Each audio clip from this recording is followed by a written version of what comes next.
Railway Koduru MLA, Janasena MLA Sridhar గారు ఎవరైతే ఉన్నారో దానికి సంబంధించిన ఒక వీడియో సోషల్ మీడియాలో వైరల్ అయింది నిన్నంతా చూసుకున్నట్టయితే. ఈ రోజు చూసుకుంటే ఎవరైతే అందులో ఉన్న మహిళ ప్రెస్ మీట్ పెట్టింది. సో ఇప్పుడు మరి అసలు ఏం జరిగింది, తను ఎందుకు ప్రెస్ మీట్ పెట్టింది, అసలు ఓవరాల్ గా స్టోరీ ఏంటంటారు? అసలు ఇప్పుడు ఒక విషయానికి వస్తే, ఈ ఆరోపణ నిజమో కాదో వాళ్ళు తేల్చుకుంటారు. ఎందుకంటే ప్రెసెంట్ ఇద్దరి తరఫున వాదనలు వింటున్నాం కాబట్టి ఒక కొలిక్కి రాకూడదు. కొలిక్కి వచ్చేది నువ్వు కాదు, నేను కాదు, పోలీసులు చెప్తారు లాస్ట్ డే ఎండ్. కోర్టు నిర్ణయిస్తుంది లాస్ట్ డే ఎండ్, వీళ్ళది తప్పు వాళ్ళది తప్పు అని. ప్రెసెంట్ ఆరోపణలు జరుగుతున్నాయి. కాసేపు పక్కన పెడితే, నాకు ఈ మధ్య కాలంలో చాలా రెస్పెక్ట్ పెరిగి బాగా నచ్చిన అమ్మాయి ఈవిడ. ఎందుకంటే ప్రతి స్త్రీకి ఇట్లాంటి వాళ్ళు ఒక ఎగ్జాంపుల్ గా ఉండాలి. రెస్పెక్ట్ పెరిగింది, చాలా పెరిగింది, కొన్ని వేల ఇంతలు పెరిగింది. దేనికోసం? ఎందుకంటే ఏదో మభ్యపెట్టి, ఏదో ఆశ చూపి, లేదా ముగ్గుల్లోకి దింపి, శారీరకంగా వాడుకొని, ఆర్థికంగా వాడుకొని, తర్వాత బెదిరించి అని చెప్పేసి వదిలేసి, అభాషణలు చేయించి, ఏ దిక్కు లేకుండా నీ చుట్టూ ఉన్న వాళ్ళని కూడా నీకు దూరం చేసి, లాస్ట్కి ఏ దిక్కు లేకుండా నిన్ను వదిలిపెడుతున్నారు కొంతమంది. అలాంటి అమ్మాయిలు ఏం చేయాలో అర్థం కాక, ఎక్కడికి వెళ్ళాలో అర్థం కాక, ఎవరికి చెప్పుకోవాలో తెలియక ఇంకేదో చేసుకుంటున్నారు. చివరికి ఇంకెందుకు నేను ఈ లోకంలో అని. నేను చాలా సందర్భాల్లో చెప్పా, ఎట్లా నువ్వు ఇంకా నేను ఉండకూడదు అని డిసైడ్ అయ్యావు కదా, ఆ డెసిషన్ని ఒక 2 నెలలు పోస్ట్పోన్ చేసుకున్నావు అనుకో, ఉండకు, పోస్ట్పోన్ చేసుకో. ఆ 2 నెలలు ఏం చేయాలి మరి? ఒక్కసారి ఎదురు తిరిగి చూడు, ఒక్కటేసారి ఎదురు తిరిగి చూడు. మేబీ సిచ్యువేషన్ మొత్తం నీ కాళ్ళ దగ్గర రావచ్చేమో, చెప్పలేము. అప్పటిదాకా నువ్వు పడే ఈ స్ట్రెస్ అంతా పోవచ్చేమో, చెప్పలేము. ఎంతోమంది అమ్మాయిలకి ఎగ్జాంపుల్ ఇట్లా చాలామంది ప్రపంచంలో, మన దేశంలో, మన రాష్ట్రాల్లో కూడా అంతెందుకు పెళ్లి చేసుకుంటారు. శారీరకంగా కామవాంఛలన్నీ తీర్చేసుకున్న తర్వాత నెక్స్ట్ ఊరికి ఏదో కారణం చెప్పి కావాలని గొడవ పెట్టుకొని విడాకులు లీగల్గా. అట్లాంటిది ఎప్పుడైనా సరే, ఏ ఒంటరి మహిళ అయినా సరే, ఏ మగాడి చేతైనా సరే గాయపడో, శారీరకంగా, మానసికంగా, ఆర్థికంగా, వాట్ ఎవర్, ఎలా అయినా సరే ఒక్కసారి ఎదురు తిరగండి. పోలీస్ స్టేషన్కి వెళ్ళాము, నా కంప్లైంట్ ఎవరు తీసుకోవట్లేదు ఎందుకంటే పైనుంచి అవతల వాళ్ళు బలవంతులు.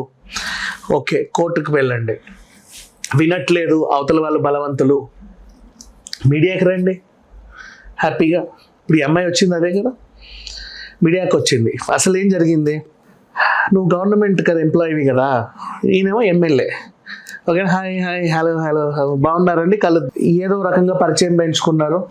ఆ తర్వాత అంటే జస్ట్ క్యాజువల్ పరిచయమే, గవర్నమెంట్ ఎంప్లాయీ కాబట్టి ఈయన కూడా గవర్నమెంట్లో నన్ను ఎవరన్నా ఎన్నుకుంటారేమో, నేనేమన్నా అవుతానేమో అనే ఆశావాహులుగా ఉన్న టైంలో పరిచయం ఏర్పడింది. తర్వాత ఈయన ఏదో అయ్యాడు, హే భలే అయ్యావే అని చెప్పేసి కంగ్రాచులేషన్స్ అని చెప్పి ఒక కంగ్రాచులేషన్స్ పడేసింది నీ మొహాన. అవునా?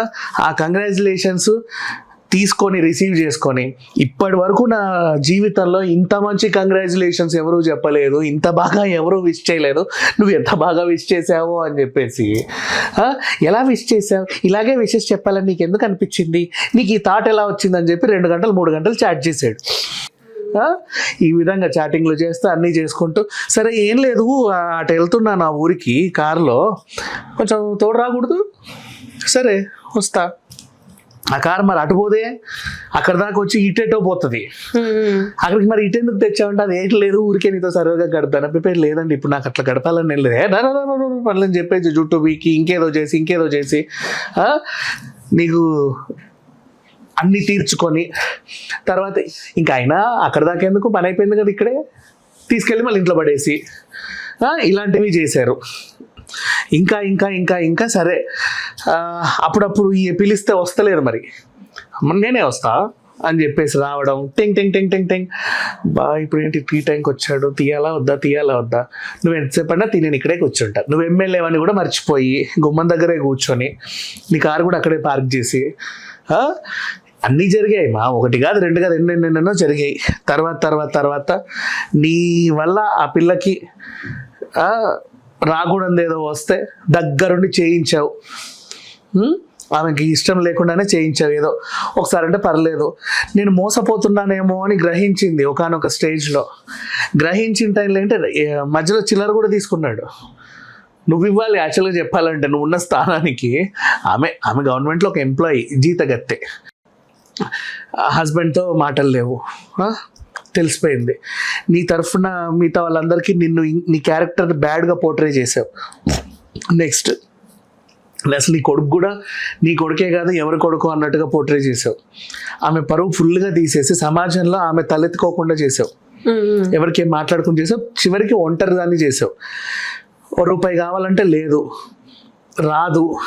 మరి ఉద్యోగం సంగతి ఏం చేసావు దేవుడు ఎరుగు పాపం. అట్లాంటి టైంలో అట్లాంటి ఒక సిచ్యువేషన్లో ఉన్న మహిళ అప్పటికి ఎస్పీ కార్యాలయానికి వెళ్ళాను, నాకు న్యాయం జరగలేదు. ఇంకా ఇంకా ఇంకా రాజకీయంగా పెద్ద పెద్ద పలుకుబడి కలిగిన పెద్ద పెద్ద వాళ్ళకి చెప్పుకున్నాను, నాకు న్యాయం జరగలేదు. మరి ఏం చేయాలో అర్థం కావట్లేదు. చివరికి మీడియాకి వచ్చావు, నీకంటే ఒక అడ్వకేట్ కూర్చోబెట్టి హ్యాపీగా ప్రెస్ మీట్ పెట్టించారు, ఫుల్గా చెప్పావు.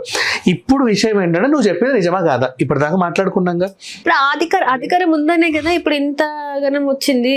ఇప్పుడు అధికారం ఉంది కాబట్టి అనేది అట్లా కాబట్టి ఇంత వైరల్ అయింది, మనం మాట్లాడుకోగలుగుతున్నాం. అందుకే అంటున్నా ఇట్లాంటి అమ్మాయిలు చాలా మంది ఉన్నారు. అడ్రస్ లేని వాళ్ళ చేతిలో మోసపోయిన వాళ్ళు చాలా మంది ఉన్నారు. ఆ వార్తలన్నీ రావు బయటికి, మనకు తెలియదు. ఇప్పుడు ఈయనకి ఏదో పోస్ట్ ఏడ్చింది కాబట్టి మనం మాట్లాడగలుగుతున్నాం. బట్ ఇట్లాంటి వాళ్ళకి అదే లెవెల్లో ఎంత వైరల్ అయిందో ఈ న్యూస్, అదే మోతాదులో శిక్ష అనేది విధిస్తే నిజంగా ఇంకో 10 మంది అమ్మాయిలు స్వేచ్ఛగా బతకగలరు బయట. ఓహో అంటే వాళ్ళు కూడా భయపడతారు కదా, ఇలా చేస్తే మమ్మల్ని కూడా ఇలా చేస్తారేమో అని. Right. Thank you so much.